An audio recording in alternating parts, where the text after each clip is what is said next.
eri bilan urushib, diqqat bo'lib, rashk qilib, asabiylashib, kasal bo'lib yurgan ayollar diqqatiga. Mana ko'ringlar. Hech kim bu yerda eri bilan yotgan yo'q. Qabriston. Hamma bir o'zi yotibdi. Hech kim xotin yotgani yo'q.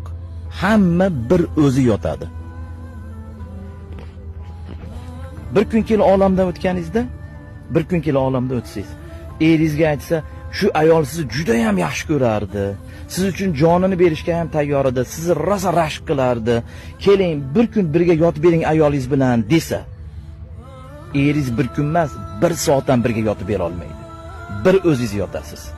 Yoki birorta ayolga eri o'lsa, shu eri sizni deb yelib, yugurib sizlarni boqaman deb mehnat qilgan edi. Sizni yaxshi ko'rardi. Bir kecha birga yotib bering eringiz bilan desa, birorta ayol bir daqiqa ham yotib bera olmaydi. Hamma bir o'zi keladi. Bir kun kelib ajraysiz.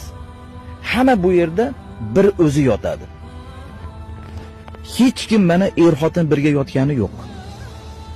Hamma alohida yotibdi. Shuning uchun diqqat bo'lib, siqilib, urush janjal qilishga arzimaydi. Arzimaydi. Hech kimga bermayman, hech kimga bermayman deb urush janjal qilib yurarmidingiz? Bir kun kelib berib qo'yasiz. Bir kun kelib tashab ketasiz.